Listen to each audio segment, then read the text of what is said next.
tergambar kepada kita bahwa sejak tahun 1135 timur Gunung Kawi yang Malang Raya ya, tempat di mana sekarang kita berada itu menjadi daerah pendudukan Kadiri. Salah satu penguasa Kadiri yang ditempatkan sebagai penguasa di daerah pendudukan itu adalah Tunggul Ametung dengan jabatan sebagai Akuwu, yaitu Akuwu Tunggul Ametung. Nah, dengan demikian kita memperoleh gambaran bahwa cukup lama daerah timur Gunung Kawi itu berada di bawah kekuasaan, di bawah pendudukan Kadiri, paling tidak sejak tahun 1135 dan baru dapat dibebaskan dari pendudukan Kadiri itu tahun 1222 ketika Anggrok memperoleh kemenangan terhadap Raja Kertajaya dalam pertempuran di Ganter. Jadi Ngantang ini betul-betul menjadi semacam titik balik ya, menjadi semacam turning point ya. Kediri memperoleh kemenangan di Ngantang. Kediri juga mendapatkan kekalahan di Ngantang. Nah, jadi Ngantang ini merupakan tempat yang sangat penting. Ini merupakan palagan. Karena kalau kita lakukan perjalanan ya dari Kediri ke arah dari Malang, Batu ke Kediri, Ngantang itu berada di tengah-tengah. Gitu ya. Jadi Maro ya, Paroetan, Paro Kulon ya. Dan dari jalan yang berkelok-kelok itu di Ngantang kita menemukan satu lembah yang cukup flat ya, cukup ya tidak sangat rata ya, tapi relatif rata dan luas itu di Ngantang. Oleh karena itu mengapa kemudian titik pertempuran itu terjadi di Ngantang, dan ini terjadi lagi nanti pada perang kemerdekaan. Karena itu kenapa di pertigaan Ngantang itu ada monumen pahlawannya di situ ya. Bahkan yang menarik perhatian kita, Jepang itu menjadikan Ngantang itu sebagai pusat pertahanan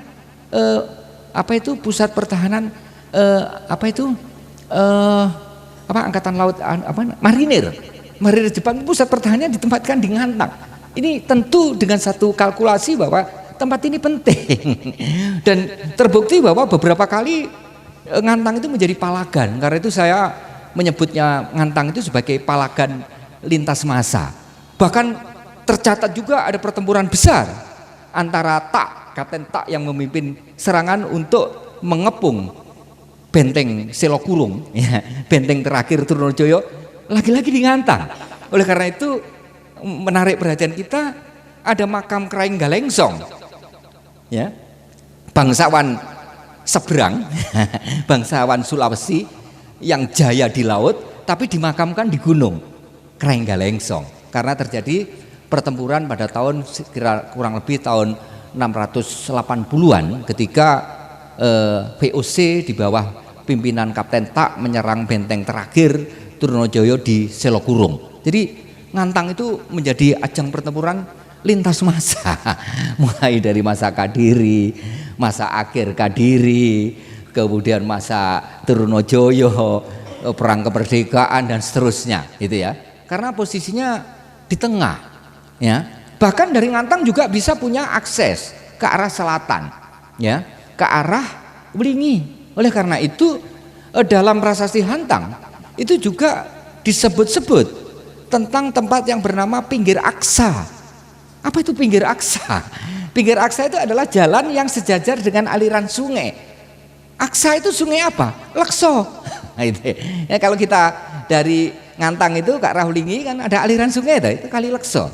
Nah, itulah tempat di mana bantuan dari Kadiri, terutama dari daerah Blitar, itu yang kemudian dibantukan ya kepada Raja Jayabaya. Oleh karena itu kemenangan Jayabaya karena tidak hanya membawa pasukan besar dari Kediri, tapi juga di backup oleh warga-warga desa di daerah Blitar, termasuk salah satu diantaranya adalah di sekitar daerah Pelumbangan. Karena itu kenapa di Pelumbangan juga ada prasasti Panumbangan ya, prasasti Pelumbangan di daerah Ndoko itu ya, Kecamatan Ndoko Wlingi itu ya.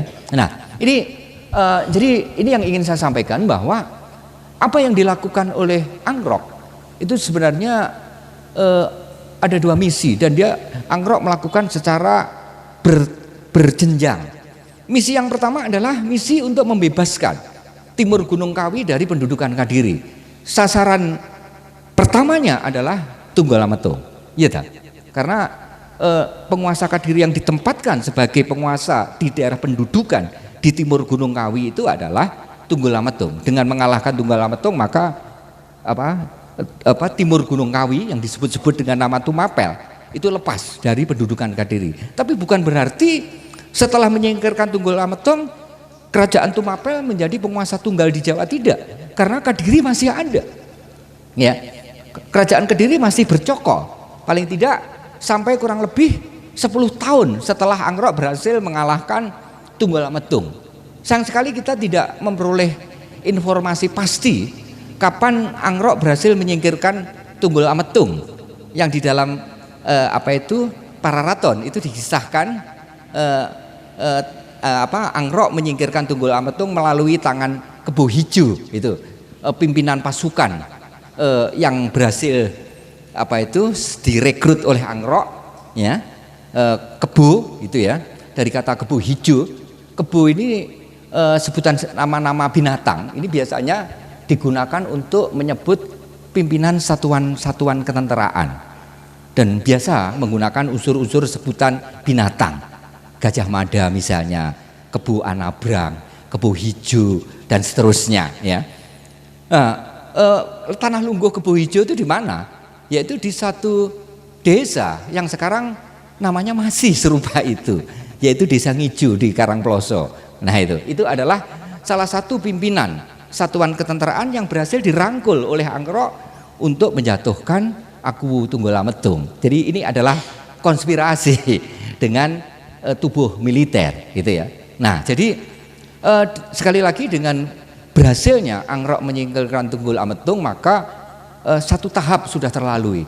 Timur Gunung Kawi berhasil bebas dari pendudukan Kadiri. Tapi bukan berarti setelah sejak saat itu Tumapel menjadi penguasa tunggal, memegang hegemoni atas Jawa, belum, karena kerajaan Kadiri masih ada.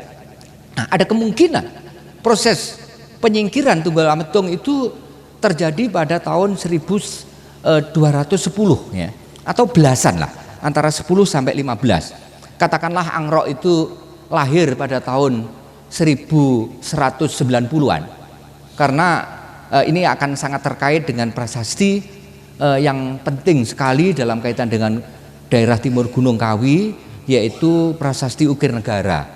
Yaitu prasasti Ukir Negara ini yang prasasti ini ditemukan di sebelah baratnya Pak Pit itu ya, tapi naik gunung dulu di Ukir Negara itu di Sirah Kencong.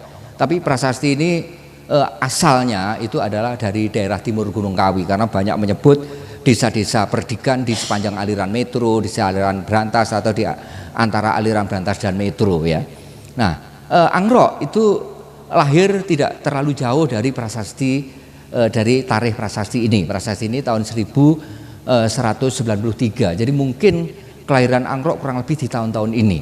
Jadi kalau dikatakan bahwa ketika itu Angrok kemudian bertemu dengan Dedes di Taman Baboji dan sebagainya, masih lajang ya, masih baru saja menjadi pangreh praja ya di keakuan Tumapel, itu nampaknya masih remaja atau dewasa awal ya, dewasa awal.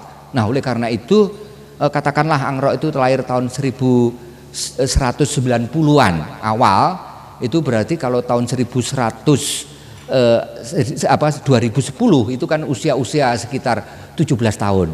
Kalau kemudian belasan ya, antara 10 sampai 15 ya kurang lebih 20 tahunan lah. Itu baru keberhasilan Angrok untuk menyingkirkan Tunggalametung. Dan butuh waktu beberapa tahun berikutnya untuk kemudian Angrok berhasil mengalahkan Kadiri.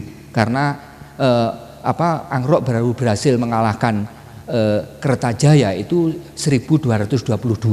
Ya, katakanlah Angrok berhasil mengalahkan Tunggalametung itu tahun 1115, itu masih butuh waktu kurang lebih 7 tahun. Jadi antara 7-10 tahun Angrok itu harus menyiapkan satu pasukan yang besar, karena yang dihadapi itu adalah kerajaan besar, penguasa di pusat, yaitu kerajaan Kadiri yang sudah berusia panjang. Kadiri itu kan perjalanan sejarahnya panjang, paling tidak mulai tahun 1149 sampai 22 ya, berarti kan kurang lebih 1/3/4 abad. Oleh karena itu tidak mudah bagi Angrok untuk memperoleh kemenangan terhadap Kadiri.